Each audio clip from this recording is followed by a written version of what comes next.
It also said that green computing reduces energy consumption for fear of not having sufficient energy from local utilities to meet the needs. Then 29% also said that green computing free up space on the data center floor. Then 4% were other reasons and 11% were none of the above. Then these are some of the companies implementing green computing today. You can see Microsoft, you can see Google, IBM, Toshiba, Dell, Pearson, Apple, Intel, Cisco, HP, VMware, that's the virtual machine, Sony, Sun Microsystems. Then these are some facts I feel you should know about green computing. For a large institution, say a university of 40,000 students and faculties, the power bill for just computers can come up to $2 million per year. Data centers generate 0.3% of the world's carbon dioxide emission. The use of screensavers does not save energy at all. According to the Columbia University Guide to Green Computing, if the paper used each year for personal computing were laid end to end, it would cycle the Earth more than 800 times. How true is that? ICT accounts for 2% global carbon dioxide emission, almost same as aviation. Imagine. In the United States and in the United Kingdom, 20 billion kilowatt hour is wasted each year due to pieces left on overnight. You and I were guilty of that fact. Energy efficient coding could save up to 30% of energy. This is true. As a programmer, when designing an application, you should take this into consideration by designing an application that runs swiftly, as in if an application that runs fast in order to save resources consumption and energy usage. Then, this is another fact. Over 130,000 pieces are discarded every day in the United States. Over 100 million cell phones are also discarded every year in the United States. This will generate and contribute more to the electronic wastes I earlier talked about. Then, Intel microprocessor is the most energy efficient and emission reducing device ever created.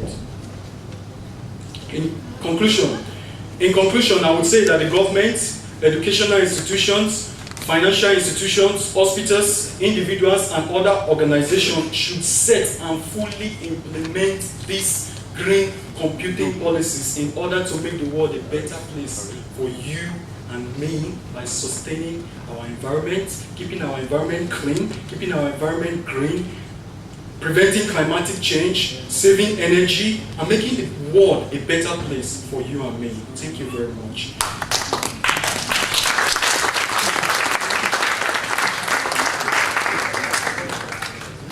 I would want you to tell the person sitting beside you, go green today.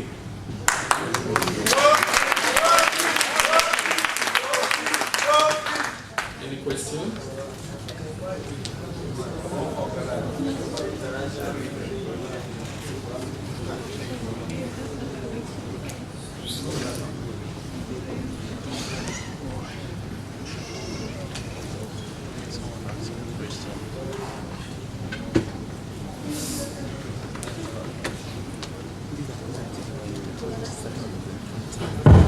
I do have a question. I'm over here. I do have a question.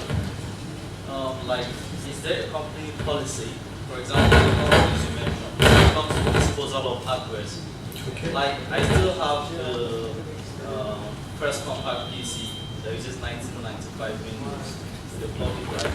Yes. But now, is there like a provision for the companies to receive the disposal of these hardware? Yes, there are some countries, like I talked about the EPIT 2. some countries, they implement these policies, which, as in companies that operate in these countries, they implement these policy tools to ensure that devices being created meets the duration requirements.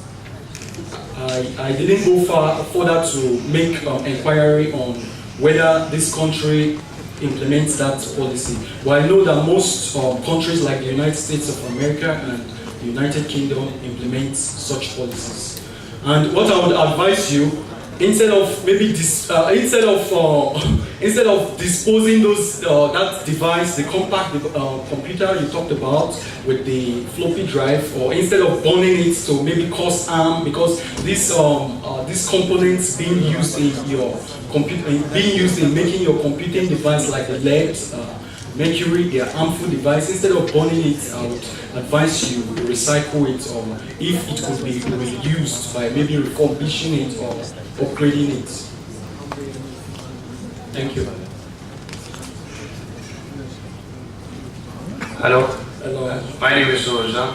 I'm coming from European University of Latvia. My question is, does green computing provide any option to save energy without putting any restriction on the design or the use? For example, majority of people buying Full HD monitors to get better monitor quality, but you say that you do not use Google, use blackout. It destroys the design. Do you have any option? Okay, if I'm correct, though I didn't get your question right, but from what I got, I am considering the facts that we need to save energy here. So design it's not a factor to be considered. It's all about saving energy, keeping our environment clean, keeping our environment green. Like, if you look at the technologies, like when I started earlier, I talked about the evolution of technology, the IT world making the world a better place for you and me. So, first of all, they started with the cathode ray tube monitors. From the cathode ray tube, that one looked a bit big, and imagine you put it in your office desk, it will consume lots of space. From that technology, they upgraded to the LCD. From the LCD, they upgraded to the LED, that's light emitting diode. It's not as if I am so specific, or I was specific about a particular build or design. I mean, now we have 4K video quality. It's pretty much great. Yeah. How can we use that quality in more efficient way? You just mentioned about Energy Star.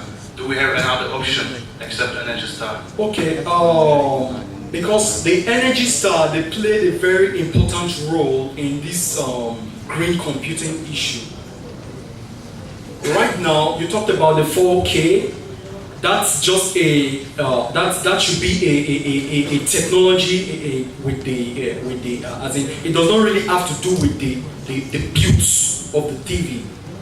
It does not really have to do with the component materials that causes harm to the environment.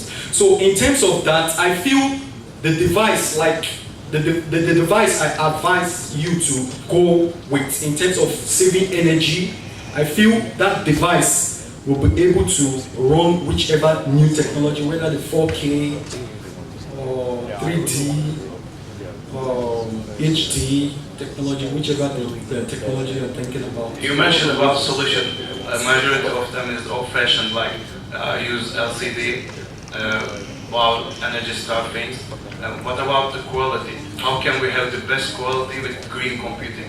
Okay, the best quality. I feel this Energy Star still plays a very important role, because this Energy Star, what they do is that they certify these devices being built. Before the certification is being given, as in the process of certification, it goes through a series of screening. They are quality testers, and they are, I think they are testers actually, like in software development, you have software testers. So while designing this this kind of maybe designing whichever device, they need to go through a series of testing, and they need to ensure that this device meets the requirements before they could be certified by the Energy Star and labeled. That's why you see right now most of these devices, they have the Energy Star label. So this Energy Star plays a very important role here. Okay, and secondly, to make everyone is clear, do we have something new? Okay, like what I said, it's the advice. It's all about implementing these policies. First of all, awareness. Awareness is, you know, if you are not informed, you are deformed totally.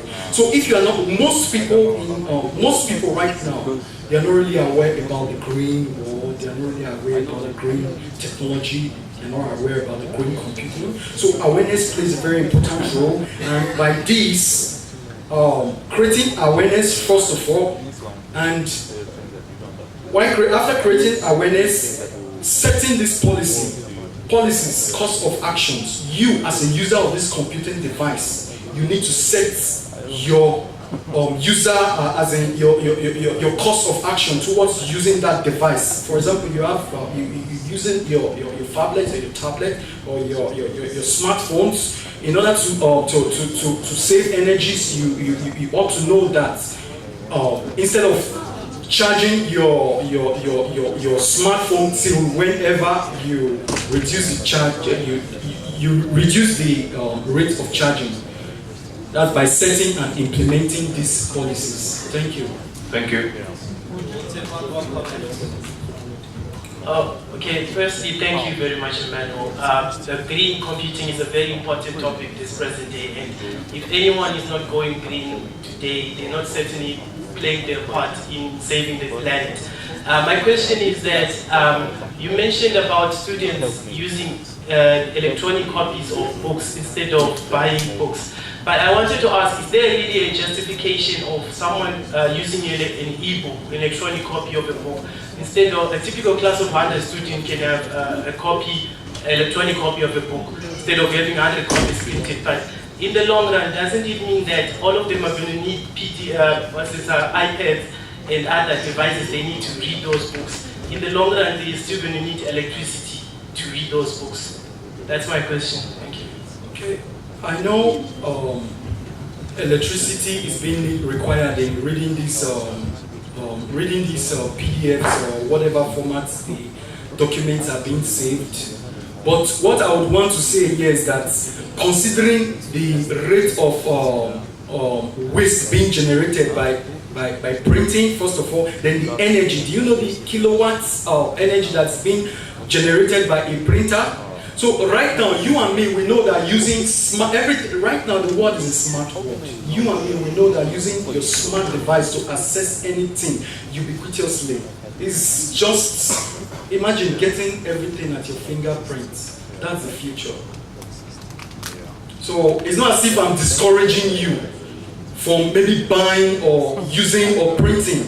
Like what I said, if need be, if it's being required or if it's necessary for you to print, you can print. But in order to save the environment, to conserve energy, to save energy, to make the world a better place for you and me, to make the world green, to make it clean, if you have a device, an internet-enabled device that can as well read this PDF, instead of printing, wasting the energy consumption, wasting the material, the resources in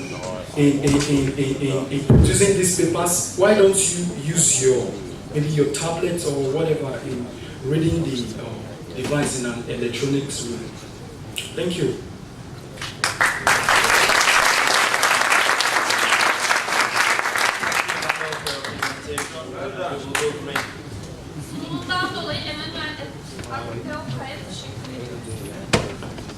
For our next presentation, we invite our very own assistant professor, Arif Sari.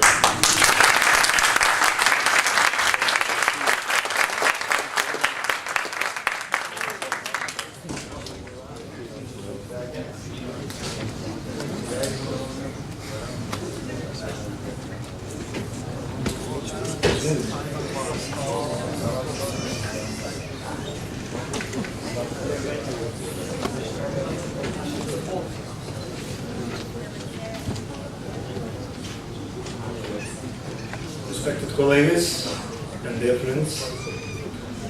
Well, today we'll be going to discuss about the cyber war and the intelligence, which was one of the most up-to-date topics. Well,